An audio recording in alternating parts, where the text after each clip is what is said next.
algo bueno, se expresan mal. Por eso dice la escritura de aquel salmista que cuando vio eso le dolió en su corazón, porque él se afanaba de limpiar sus manos y se afanaba de vivir una vida buena delante del Señor. Dice aquí, ellos sin muchos problemas han ganado tantas riquezas, y su lengua pasea los cielos y pasea la tierra. O sea, con su lengua decían toda clase de maldades.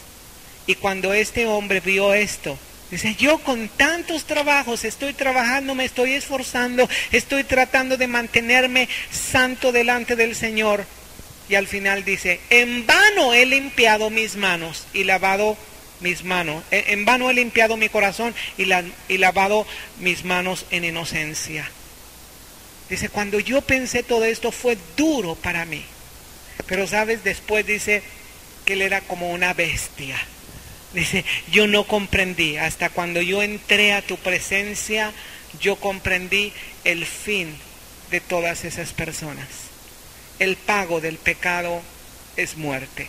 Aunque al anticristo se le dé la facultad y el derecho de hablar blasfemias y decir lo que él quiera en 3 años y medio, se le van a acabar los 3 años y medio. Y también se le va a llegar su fiestecita a él. Porque después de esto, ¿sabes? Él va a visitar junto con el falso profeta, van a visitar el lago de fuego.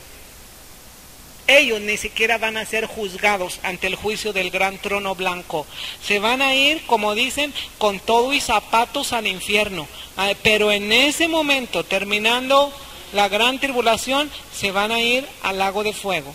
Y no van a ser destruidos como algunos dicen, porque después del milenio va a ser Satanás arrojado y todos los que no creyeron van a ser arrojados en el lago de fuego, y todavía dice que ahí están sufriendo anticristo y falso profeta. Entonces no te desanimes, hermanos, cuando tú veas que otros que están haciendo maldades o que no están buscando al Señor, que están prosperando de una manera que a ti te gustaría ser prosperado y que tú no estás siendo prosperado. Ten paciencia. La solución es que entremos a la presencia del Señor y comprendamos el fin. Amén.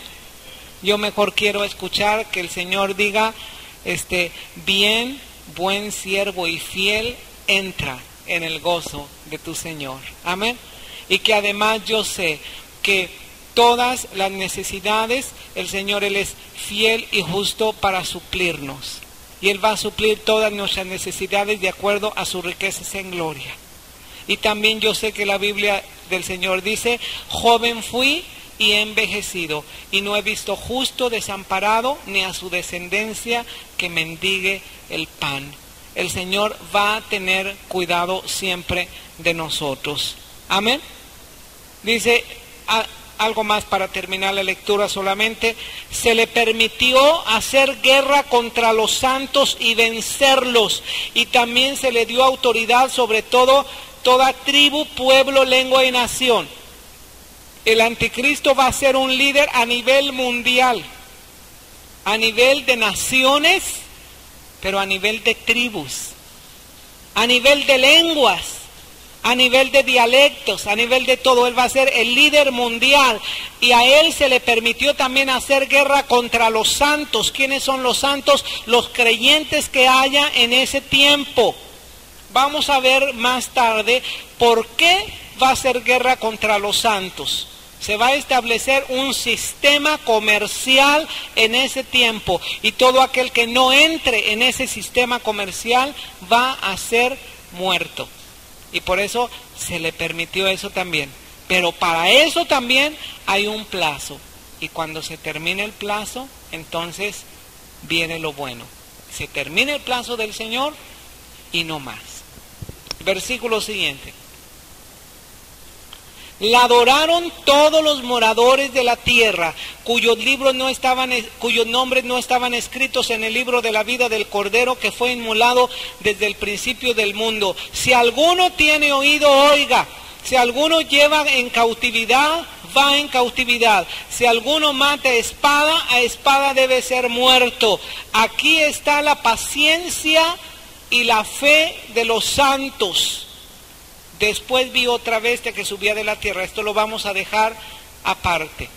Quiero tocar solamente el versículo 9 y 10 para terminar.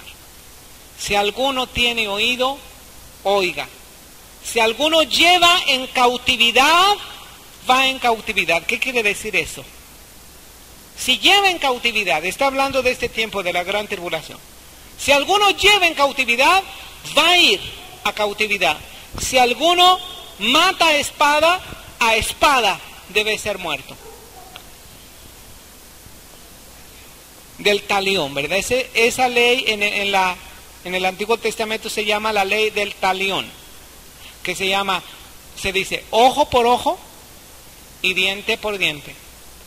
La hiciste, la pagas, de la misma manera, ¿verdad? En el Nuevo Testamento, en la época de la gracia, es una época de gracia, ¿verdad? Es una época en que tú vas a dejar la venganza al Señor y tú no vas a hacer exactamente lo que a ti te hicieron.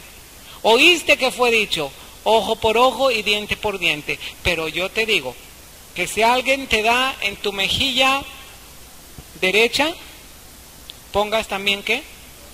La izquierda, ¿verdad? Y no está hablando propiamente de cachetadas, hermanos, no está hablando acerca de ofensas, está hablando acerca de eso, porque mira, voltea con la persona que está a tu lado y trata, no le hagas, pero trata nomás de pegarle en su mejilla derecha. ¿Cómo le pegarías en su mejilla derecha?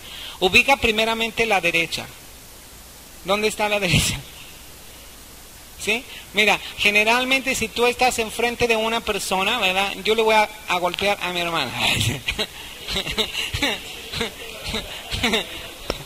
¿Cuál es su mejilla derecha? La suya. No, yo le voy a pegar a usted a mí no. Usted va a actuar cristianamente. ¿Cuál es su derecha? De su mejilla. Esta es su mejilla derecha.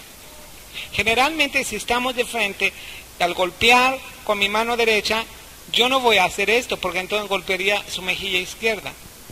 Si fuera zurdo, sí, golpearía su mejilla derecha, pero generalmente la persona no es zurda. Para golpear su mejilla derecha, entonces yo tengo que usar el dorso de mi mano y golpearía su mejilla derecha. En la antigüedad, el golpear a una persona con el dorso de la mano era peor que golpearle con el puño. O sea, era la ofensa más grande que tú podías hacer a una persona. Y el Señor Jesucristo está diciendo así: si tú recibes la mayor de las ofensas, no te cierres con esa persona. Debe estar abierto para perdonar a esa persona. Esta es la enseñanza. No está hablando de una enseñanza de que los cristianos debemos ser dejados, ¿verdad? Ay, pues me pegó, no, pues que me ponga en la otra también, ¿verdad? Si no, pues ya no tengo mejillas, entonces ahora va la mía. No está hablando de eso, no está hablando de golpes, está hablando que si una persona te dañó, te lastimó, te ofendió, lo más que te pudo hacer, porque generalmente nosotros somos así, ¿verdad? Cada época que nosotros estamos viviendo, siempre decimos, nunca me habían humillado tan fuerte como ahora. ¿Quién ha expresado esto? Por lo menos en su interior.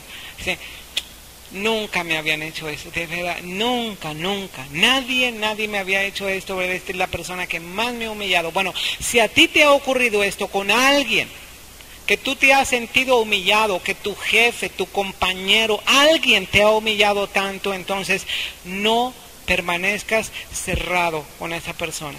Al contrario, permanece abierto, pero primeramente lo tienes que perdonar a esa persona para que tú permanezcas abierto, ¿verdad? Porque si tú no le perdonas, aunque tú no se la devuelvas, vas a estar con tu corazón ahí, y ¿a quién le va a hacer más daño? Pues a ti mismo. Entonces el Señor nos está diciendo, el que lleve a cautividad, va a cautividad. Es decir, si alguno hace un daño a un cristiano, ese mismo daño va a recibir esa persona. Si alguno mata a un cristiano, ese mismo daño va a recibir esa persona. Y eso es lo que nos dice Isaías 54, 17, y con eso les prometo que terminamos. Isaías 54, 17. Ninguna arma forjada contra ti prosperará, y condenarás toda lengua que se levante contra ti en juicio. Esta es la herencia de los siervos de Jehová, y su salvación de mí vendrá, dijo Jehová. Esta es una de las promesas que más me animan. Ninguna arma forjada contra ti prosperará. Es decir, ni pistolas, ni resorteras, ninguna arma, ni brujerías, ni maldades, ni nada, ¿verdad? Porque a veces nosotros los cristianos decimos, bueno, pues como cristiano yo sé que Satanás tiene un poder limitado, pero lo tiene, y que sus seguidores pues andan haciendo maldades, y entonces a veces Satanás viene para infundirte temor y para decir, híjole, pues a lo mejor pues están haciéndome daño. Pero te voy a decir una cosa, ninguna arma forjada contra ti va a prosperar, no va a funcionar. Cualquier daño que pudieran hacerte no va a funcionar. ¿Sabes por qué? Porque estás cubierto con la sangre del Señor Jesucristo. Amén. Vamos a ponernos de pie.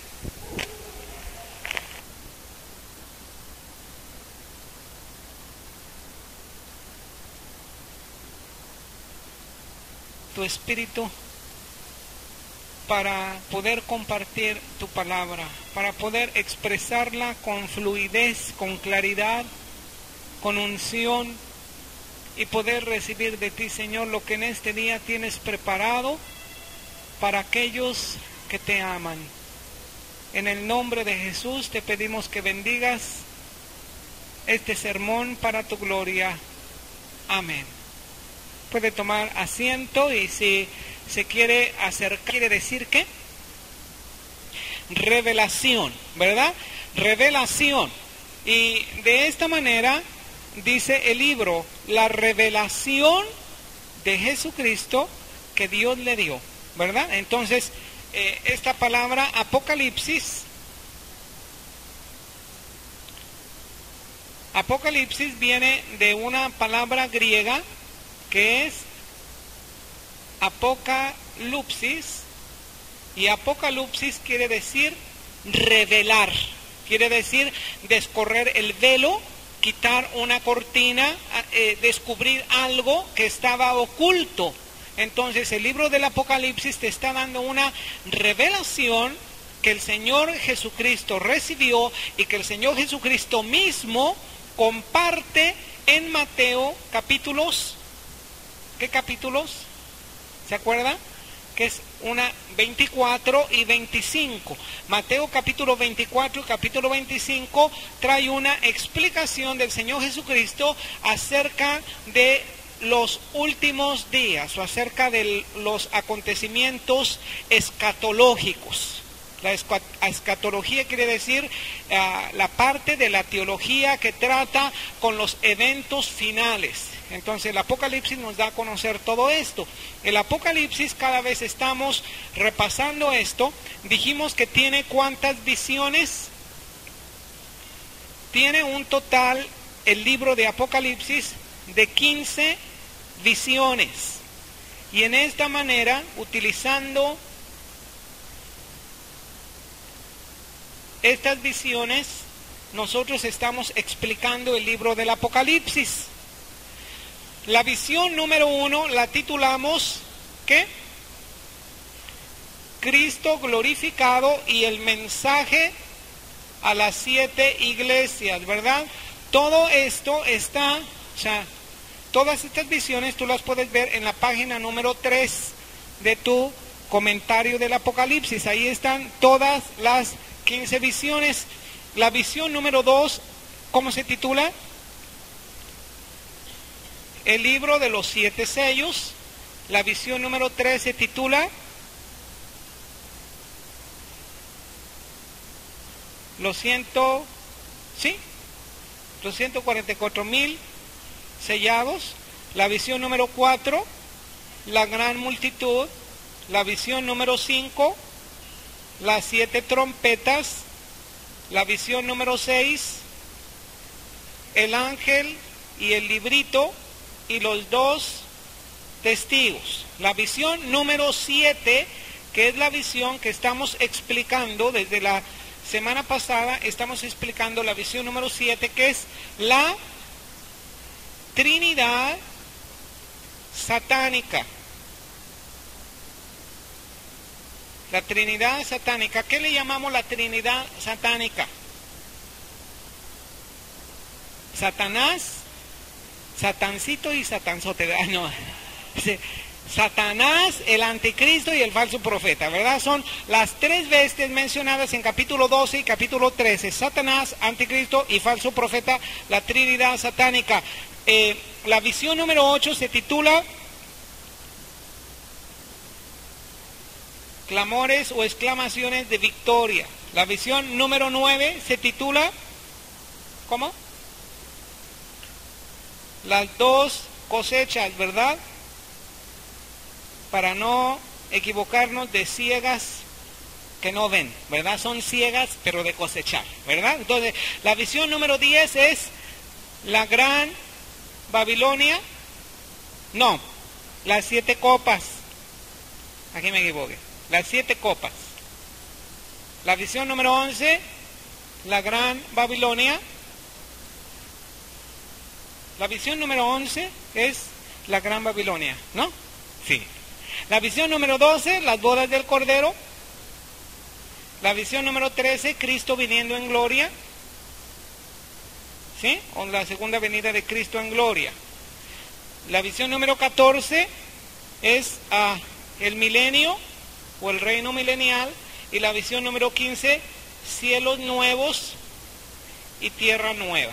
Entonces, siguiendo este bosquejo de las 15 visiones, estamos viendo la clase. Abre tu Biblia en Apocalipsis 13 y vamos a ver hoy acerca de las 2 bestias.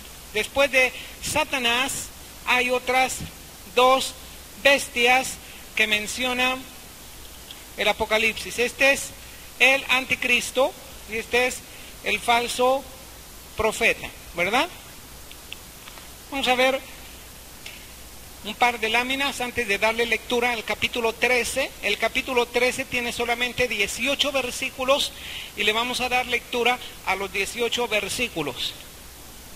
Bueno, la primera bestia que aparece ahí y que es el anticristo, aparece una bestia terrible con 7 cabezas y 10 cuernos, y en sus cuernos una corona en cada cuerno, o sea, 10 coronas, 10 cuernos y una bestia de 7 cabezas, ¿verdad? Ahora, así está representado el anticristo, ¿verdad? El anticristo no va a venir así, semejante a eso, ¿verdad? Porque lo ves en la televisión y ese es el anticristo, tiene 7 cabezas y 10 cuernos y coronas. No, el anticristo es un personaje visto desde este punto de vista del Apocalipsis. El anticristo va a ser un personaje que en estos últimos tiempos va a aparecer, y va a aparecer de acuerdo a las características que vamos a leer en el capítulo 13.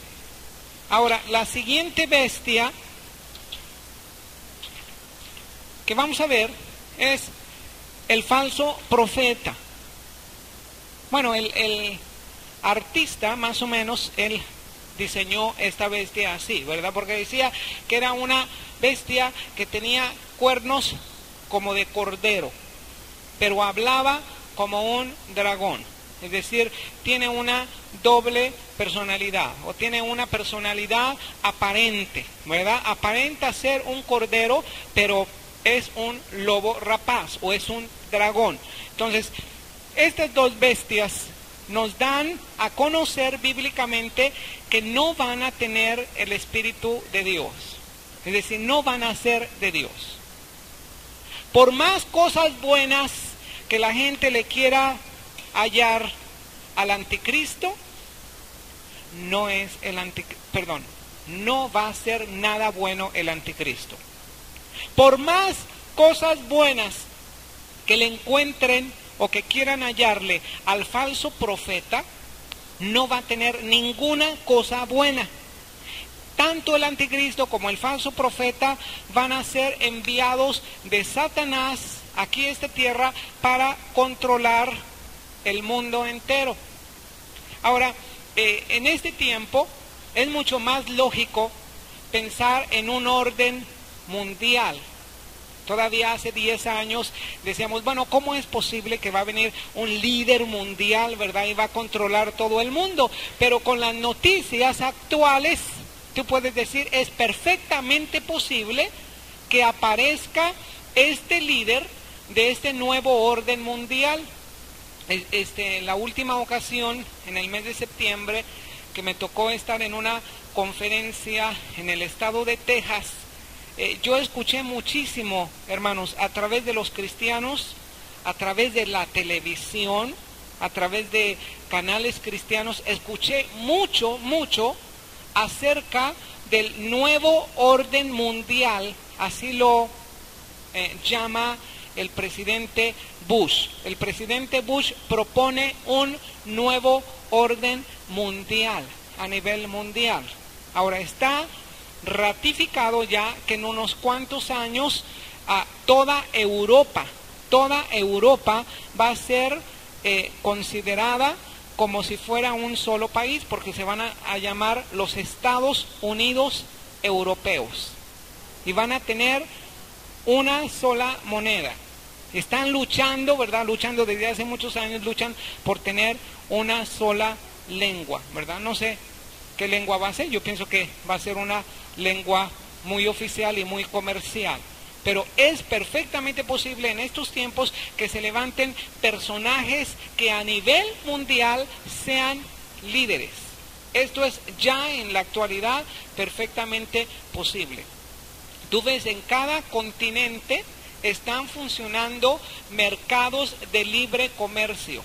El mercado común europeo fue una alianza, ¿verdad?, que desde hace ya años está funcionando y está controlando el comercio. Ahora, en América también está sucediendo lo mismo y mundialmente parece como que todo se está encuadrando para que salga un líder a nivel mundial. Ahora, estos líderes bíblicamente no tienen nada de bueno. O dime una cosa que tenga Satanás de bueno. ¿Qué tiene Satanás de bueno? Está como un hermano hace años, ¿verdad? Que, bueno, no era muy experto o, ¿cómo decir? No leía mucho la palabra del Señor, era recién convertido y en una ocasión en un grupo dijo, bueno, ya basta, dijo el hermano, ya basta de hablar tan feo de Satanás. Pobrecito, dice, ¿por qué mejor no nos ponemos a interceder por Satanás para que se convierta y para que no se vaya al infierno? Bueno, eso no es posible. Te voy a decir por qué no es posible. No es posible que Satanás se convierta, porque aun si se convirtiera, nadie ha muerto por Satanás, por sus pecados. Pero por ti y por mí sí hubo un redentor. Y el Señor Jesucristo no fue redentor de Satanás. El Señor Jesucristo fue redentor de la humanidad. El espíritu que van a tener anticristo y falso profeta es un espíritu satánico. Y lo vemos claramente. Dice así la palabra del Señor. Me paré sobre la arena del mar y vi subir del mar una bestia que tenía 7 cabezas y 10 cuernos. En sus cuernos 10 diademas y sobre sus cabezas un nombre blasfemo. Aquí está describiendo, hermanos, al anticristo. Simbólicamente, de una manera simbólica, te está presentando quién es este personaje. Este personaje es el anticristo. Y vamos a ver que el anticristo no está presentado en la Biblia solamente en este pasaje de Apocalipsis. Vamos a ver que el anticristo está presentado desde el Antiguo Testamento y el Nuevo Testamento también. La bestia que vi era semejante a un leopardo, sus pies como de oso, su boca como boca de león. El dragón le dio poder y su trono y grande autoridad. Dime quién es el dragón. El dragón se está refiriendo a la bestia del capítulo 12. Y en el capítulo 12, en el versículo, ¿qué versículo vimos? En el versículo 9 dice, fue lanzado fuera el gran dragón, la serpiente antigua que se llama Diablo y Satanás. O sea, como le llamen, ¿verdad? Diablo, chamuco, el chanclas, o como le digan a él, ¿verdad? De todos modos, él es Satanás. Entonces, el dragón es el que le da poder y autoridad. Amén. Dice así. El dragón le dio su poder y su trono y grande autoridad, y vi una de sus cabezas como herida de muerte, pero su herida mortal no fue sanada, y se maravilló toda la tierra en pos de la bestia. Mira, muchos durante toda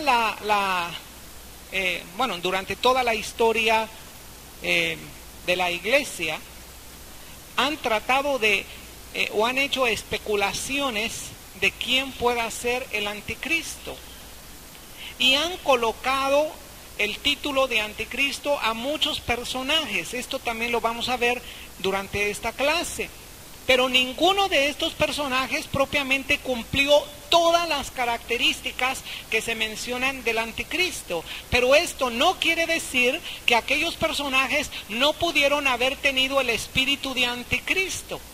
Porque San Juan mismo dice, muchos anticristos han salido de nosotros. No eran de nosotros, dice.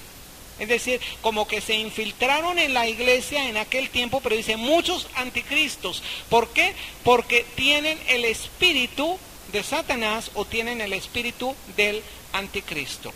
Últimamente se ha dicho que, desde que apareció la popularidad de este señor, ¿cómo se llama? ¿Cómo se pronuncia? Mijail Gorbachev o Gorbachev. Bueno, lo pronuncian Gorbachev y Gorbachev. Bueno, muchos dijeron que él era el anticristo, ¿verdad? Y que incluso tenía la señal, dice, tiene la señal porque aquí tiene así como el mapa de América, ¿no? Algo tiene ahí, él es, ¿verdad? Está marcado y él es la bestia, ¿verdad? Y como estaba siendo muy popular en el mundo, ¿verdad? Y hasta, me parece que hasta recibió un premio Nobel, ¿verdad? El premio Nobel de la Paz lo recibió él, ¿verdad? Pero él comenzó a perder su popularidad a medida que la situación en Rusia comenzaba a empeorar. Entonces, cuando él dijo hace algunos días que él ya no era el presidente de la URSS y que propiamente la URSS estaba desapareciendo para formar todos los estados o todos los países que ahora forman lo que era la URSS, muchos dijeron, bueno, lo que sucedió es que sí es la bestia, Gorbachev sí es la bestia, sí es el anticristo, solamente que una de sus cabezas fue herida, pero al ratito se va a levantar, ¿verdad? Entonces él va a ser el anticristo. Bueno, lo mismo dijeron de, ¿cómo se llama? De un presidente de los Estados Unidos hace poco tiempo. Y, o sea, cada personaje que ha destacado en la historia o que destaca como un líder a nivel mundial, le comienzan a colocar el mote de anticristo, ¿verdad? O sea, no es que no estemos pendientes, necesitamos estar pendientes de los acontecimientos mundiales, pero es muy riesgoso decir fulanito es el anticristo, ¿verdad? Lutero cuando él hizo cuando él motivó o creó, o cómo se puede decir, impulsó la reforma cristiana y se creó la iglesia protestante, Lutero afirmaba, ¿verdad? Y hasta escribió un libro acerca de Babilonia. Le tomamos al Papa actual, este es, pero lo mismo han dicho de Napoleón, de Nerón, de Hitler, de Mussolini, de cada uno de los líderes destacados han dicho que es el anticristo.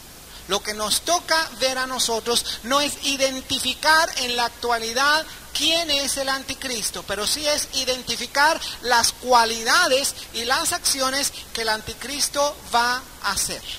Y recuerda que la palabra del Señor te está dando una descripción de los últimos 7 años de historia bíblica aquí en la tierra. Entonces son acontecimientos en el tiempo de la gran tribulación. Amén. Ahora, dice versículo 4. Adoraron al dragón que había dado autoridad a la bestia y adoraron a la bestia diciendo, ¿quién como la bestia y quién podrá, qué?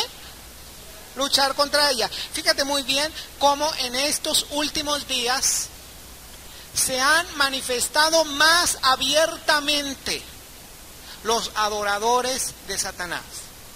Se han manifestado más descaradamente. No es que no había, sí había, siempre ha habido, pero últimamente se han manifestado más descaradamente estos adoradores de Satanás. Pero te voy a decir una cosa, estos adoradores de Satanás tienen una solución: que se conviertan al Señor Jesucristo. Amén. Y cuando se convierten al Señor Jesucristo, en lugar de ser adoradores de Satanás, entonces se convierten en adoradores del Señor Jesucristo.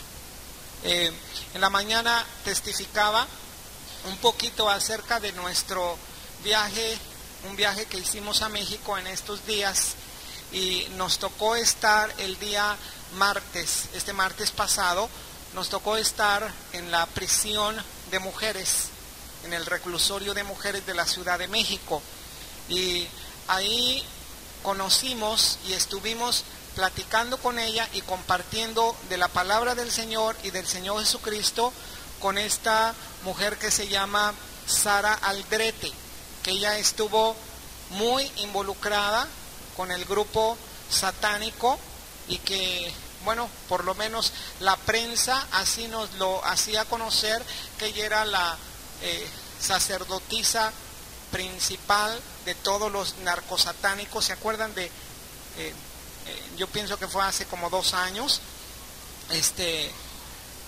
estuvimos compartiendo acerca de ello, estuvimos viendo algunos videos cristianos al respecto del satanismo. Mira, el satanismo se ha desatado más descaradamente y más abiertamente. Tú cuando compartes a una persona del Señor Jesucristo, le dices, ¿aceptas al Señor Jesucristo como tu Salvador y Señor personal de tu vida? ¿Cuántos han dicho esto a una persona? Es decir, se va a convertir aceptando a Jesús como su Salvador y como el Señor de su vida, ¿verdad? ¿Aceptas a Jesús como Señor y Salvador de tu vida?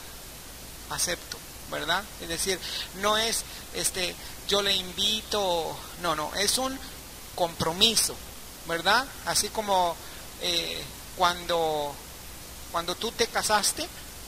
¿Quién está casado aquí? Levante su mano todos los que están casados y que recuerden sus votos, porque fueron votos, ¿verdad?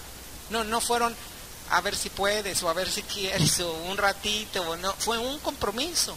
Así es el compromiso con el Señor Jesucristo, es un matrimonio espiritual, ¿verdad? O sea, cuando te preguntaron, hermano Pedro, ¿aceptas a la hermana Ramona como tu mujer, como tu esposa? ¿La honrarás, cuidarás? ¿Y qué dijo él? Bueno, pues un ratito, ¿verdad? O bueno, si me va bien, ¿verdad? Si me va bien, pues gloria a Dios. No, digo, acepto. Así mismo, cuando alguien acepta al Señor Jesucristo, no es para un ratito, no es para, mientras me vaya bien y voy a ser bendecido por el Señor. No, es un voto, es un compromiso. Entonces tú dices, sí, acepto, ¿verdad? Bueno, te voy a decir cómo aprendí, y te lo digo solamente por información y para destacar más este punto de que en estos últimos días la Escritura habla acerca de muchos adoradores de Satanás, y también van a adorar de la misma manera al anticristo. Y el que sirve de intermediario para la adoración del anticristo es precisamente el falso profeta. ¿Sabes lo que dicen a una persona que va a ser incluida al satanismo? No le dicen, pues vamos a un culto, te va a gustar, ¿verdad? Te vas a gozar y vas a cantar y vas a aplaudir y todo. A veces así le dicen los cristianos a una persona. Pero cuando esta persona va a aceptar a Cristo, tiene que hacer un compromiso. Sí, la acepto. Sí, la recibo. Sí, le doy mi vida, ¿verdad? Acepta a Jesús como Salvador y Señor de tu vida. Sí, lo acepto. Los satanistas dicen, ¿aceptas a Satanás como el ser supremo? Es decir, ¿aceptas a Satanás como el ser supremo? Es decir, como Dios, el verdadero Dios. Entonces, una persona que dice, sí acepto, bueno, quiere decir que se compromete totalmente. Esto quiere decir que se convierte en un adorador de Satanás. Y te voy a decir, estas son cosas que están pasando actualmente. En lo particular, muy en lo particular, a mí no me gusta, ¿verdad? Así por gusto particular, a mí no me gusta hacer ninguna conferencia exaltando el satanismo o dando mucha información del satanismo. Mejor prefiero las conferencias donde se dé mucha información de la palabra del Señor y mucha información del Señor, porque eso te va a llenar. Pero hay cosas terribles, tremendas, que ni te caben en la cabeza, pero que se están llevando a cabo hoy en día aquí en el país de México, aquí en esta ciudad, en la Ciudad de México, y que tú y yo tenemos que estar más comprometidos con el Señor Jesucristo. Tú tienes que hacer un compromiso y convertirte en un adorador verdadero. Es tiempo y es la hora en que el Padre está buscando verdaderos adoradores que le adoren en espíritu y en verdad. Y un verdadero adorador no es aquel que solamente canta de vez en cuando. No es solamente aquel que sabe alabanzas o aquel que le gusta lo cristiano. No, un verdadero adorador es aquel que ha hecho un compromiso, así como hizo un compromiso cuando se casó. ¿Hiciste un compromiso cuando te casaste? Bueno, de la misma manera es el compromiso como cuando tú aceptas al Señor Jesucristo. Y este compromiso es total. Amén. Y no solamente este compromiso queda ratificado hasta que la muerte te separe. Porque cuando tú haces un compromiso con el Señor es por la eternidad. Ahora yo quisiera preguntar y yo quisiera hacer esta invitación. Yo quisiera pedir a todos aquellos que quieran aceptar a Jesús como Salvador y Señor de su vida para toda la eternidad. En este momento levante su mano. ¿Sí? Y cómo me gustaría, bueno, voy a cerrar los ojos y que levante la mano, ¿verdad? Porque a lo mejor a veces levantas tu mano solamente por presión social. Pero yo te hago esta pregunta, de verdad, que tú reflexiones en ti mismo.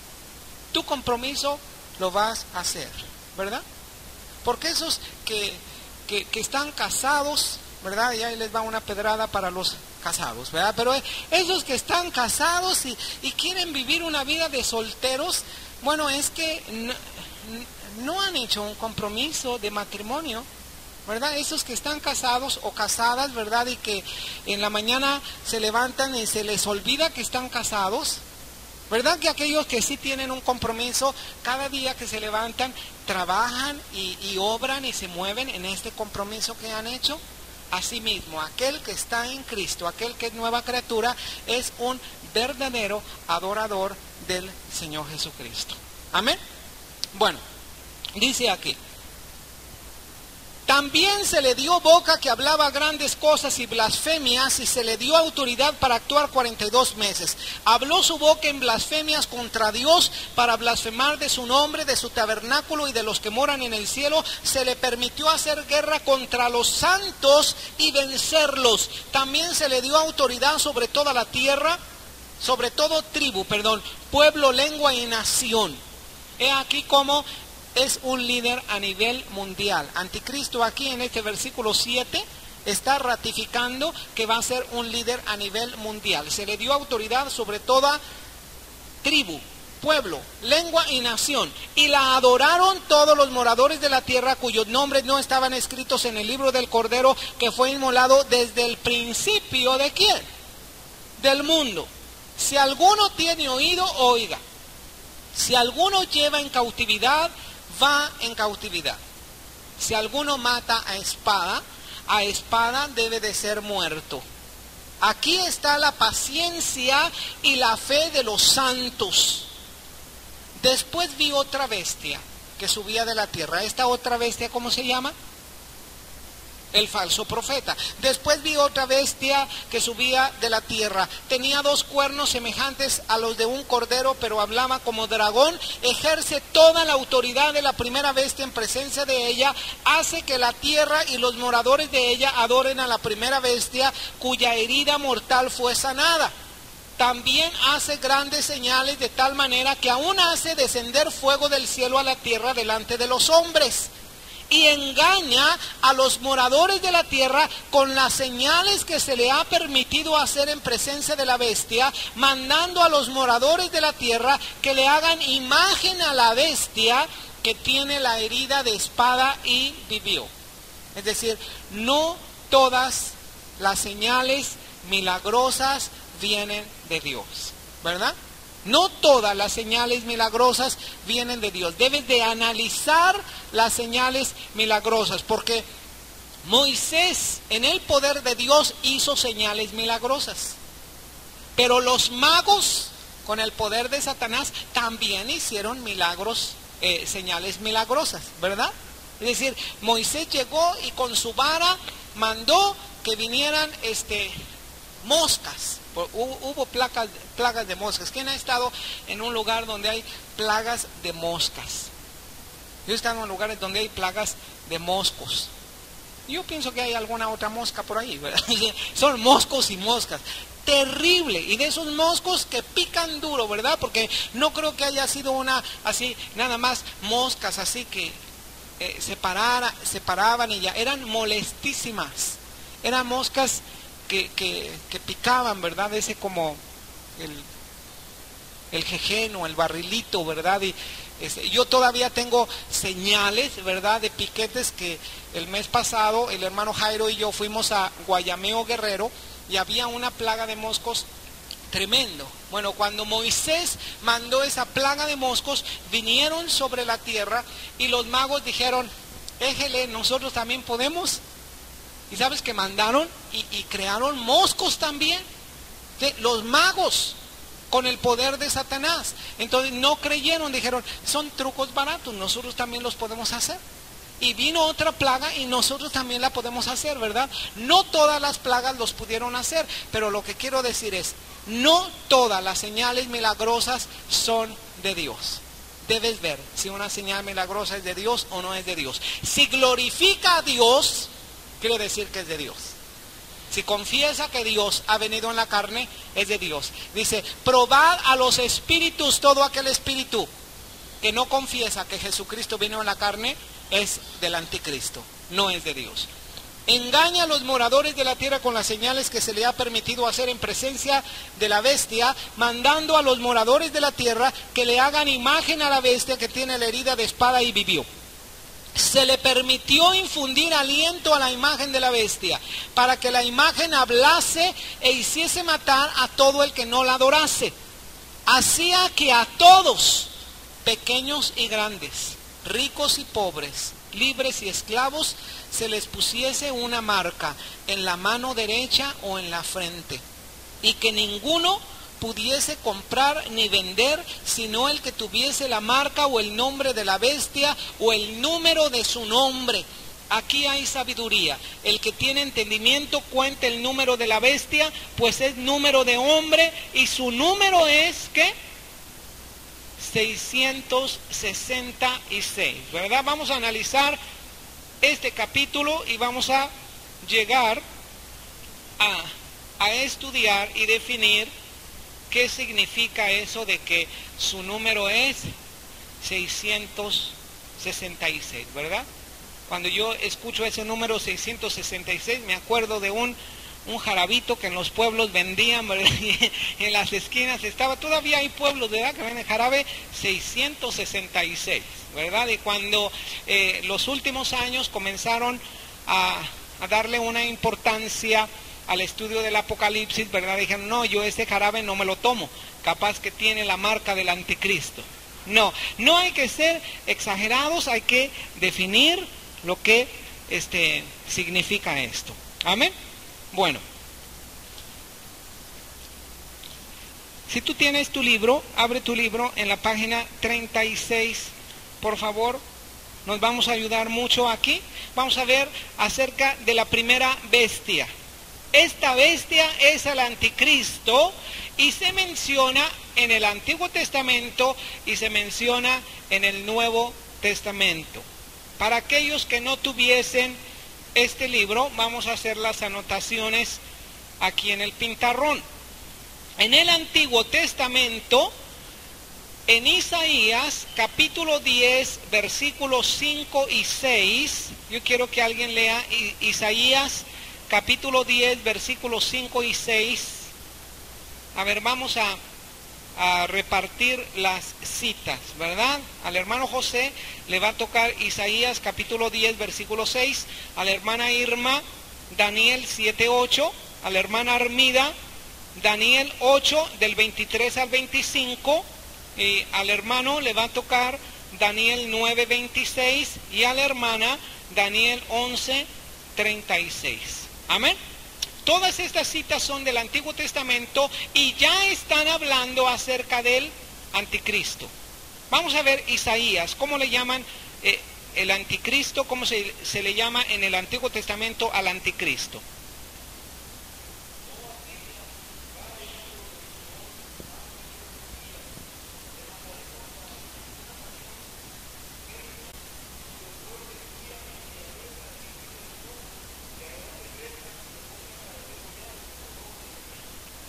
También capítulo 30, tú mismo, versículo del 27 al 33, por favor.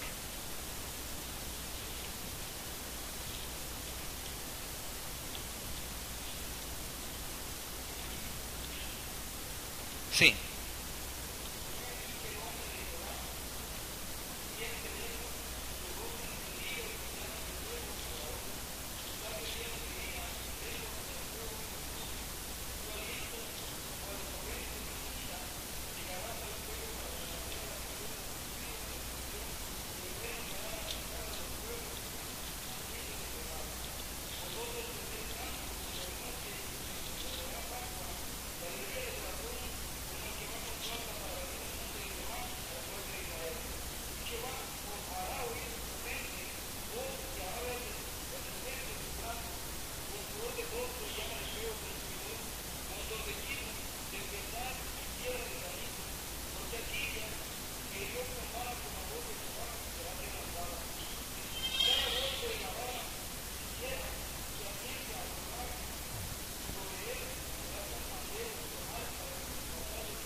Ok, aquí está hablando acerca de una profecía del juicio del Señor sobre Asiria. Y está hablando acerca de un personaje asirio, ¿verdad?, que destruye. Ese personaje proféticamente está hablando, está definiendo al anticristo.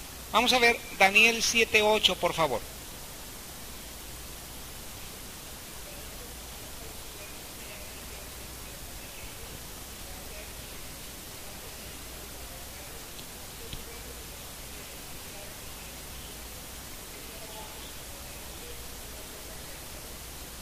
Hasta aquí. Fíjate muy bien, en el libro de Daniel se le está definiendo al anticristo como el cuerno pequeño. Cuando hicimos el estudio de Daniel, nosotros vimos que este cuerno pequeño hablaba precisamente acerca del anticristo. Había una bestia que tenía 10 cuernos. de 3 de estos cuernos brotaba un cuerno pequeño, y dice que este cuerno tenía ojos y boca que hablaba grandes blasfemias. En la palabra del Señor, la palabra cuerno significa ¿qué?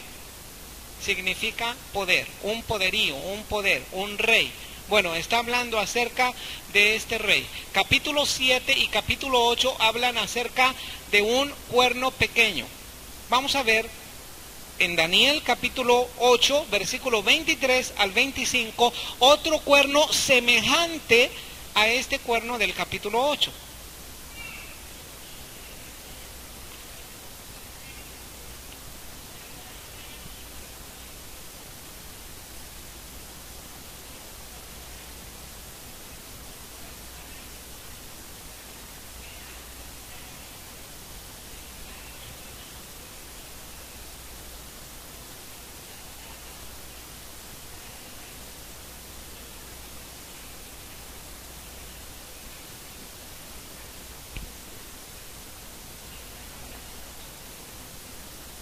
Miren, una de las características de la profecía de Daniel es que el profeta Daniel profetizó tan perfectamente de lo que iba a suceder en el futuro, que incluso dio nombres específicos, ¿verdad?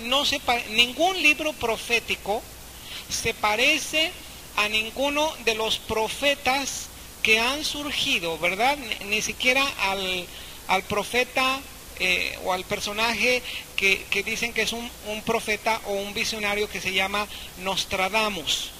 Aún las poesías proféticas de Nostradamus están catalogadas como 3 tipos de profecías.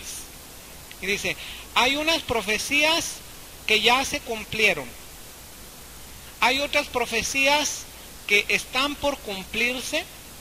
Y hay otras profecías que no se cumplieron.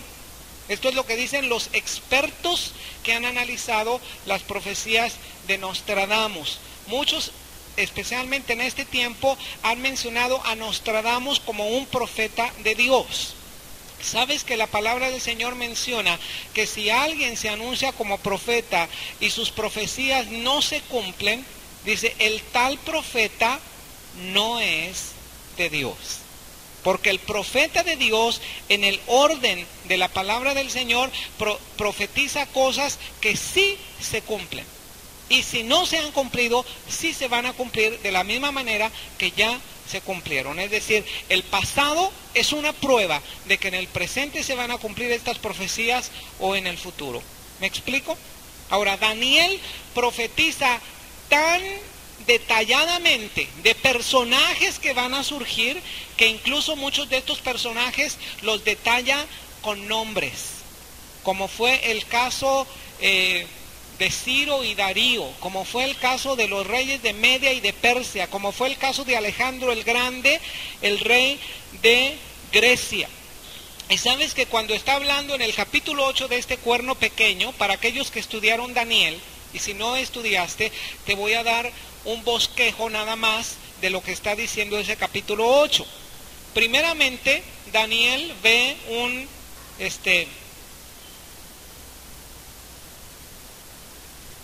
bueno, parece perro, pero le vamos a poner barbas, porque es un chivo. Entonces, Daniel ve un macho cabrío. Entonces, este macho cabrío tiene un cuerno entre sus 2 ojos.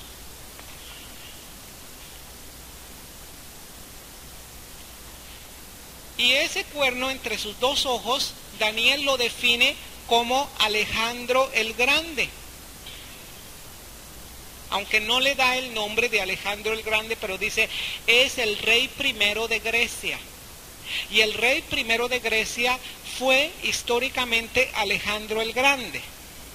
Y dice que después de su muerte, o que este cuerno iba a ser quebrado, ¿verdad? Iba a ser roto, y en lugar de este cuerno iban a aparecer 4 cuernos. y da también la explicación profética de lo que iba a suceder. Dice, estos 4 cuernos son aquellos que van a recibir de parte de Alejandro el Grande todo el territorio de los griegos. Y exactamente sucedió así. Aún el libro apócrifo de los Macabeos narra en el primer capítulo, narra lo que sucedió con el imperio griego. Alejandro el Grande había dominado el mundo conocido de ese entonces y a los 30 años se había convertido en el líder mundial de su época. Bueno, Alejandro el Grande repartió, no a sus hijos, todo el imperio griego, pero repartió a sus 4 generales. Y los 4 generales fueron, uno de ellos se llamó Ptolomeo, otro de ellos se llamó Seleuco, otro de ellos se llamó Lisímaco, y otro de ellos se llamó Casandro. Estos fueron los 4 generales de Alejandro el Grande que recibieron el imperio griego. Ahora dice el capítulo 8 de Daniel que de uno de estos cuernos se desprendió otro que comenzó a ser un cuerno pequeño, pero dice que creció de tal manera que arrojó las estrellas del cielo y las echó por tierra. Dice, esto de que arrojó las estrellas de los cielos está haciendo mención a Satanás, porque Satanás se rebeló en el cielo y echó la tercera parte, o trajo a la tercera parte de los ángeles con él, como un líder que él era ahí en el cielo. Entonces este personaje que se levantó como un descendiente de uno de los 4 generales, ¿y sabes de cuál de los 4 generales fue? Fue de Seleuco. Uno de los descendientes de Seleuco vino a ser un personaje que en el año 129 antes de Cristo aproximadamente vino como un líder y se levantó en contra de Jerusalén. También el libro apócrifo de Macabeos narra todo lo que este personaje hizo en contra de Israel. Y es cuando se levanta la familia de los Macabeos y se levanta Judas Macabeo, ¿verdad? Que quiere decir martillador, porque se levantó con un grupo pequeño de judíos en contra de todas las atrocidades que estaban haciendo los sirios al mando de este personaje que se llamó Antíoco, ¿qué? Antíoco Epífanes. Cuando el Señor Jesucristo vino, el Señor Jesucristo hizo mención que en los últimos días iba a venir un personaje a semejanza de este personaje llamado Antíoco Epífanes. Bíblicamente y proféticamente Antíoco Epífanes es una sombra del anticristo. Es decir, el anticristo va a hacer cosas semejantes a lo que hizo Antíoco Epífanes en el año 129 antes de Cristo. A esta doble referencia profética, es decir, Daniel está hablando acerca de Antíoco Epífanes y a la misma vez está hablando del futuro de aquel personaje de los últimos días que se llamaría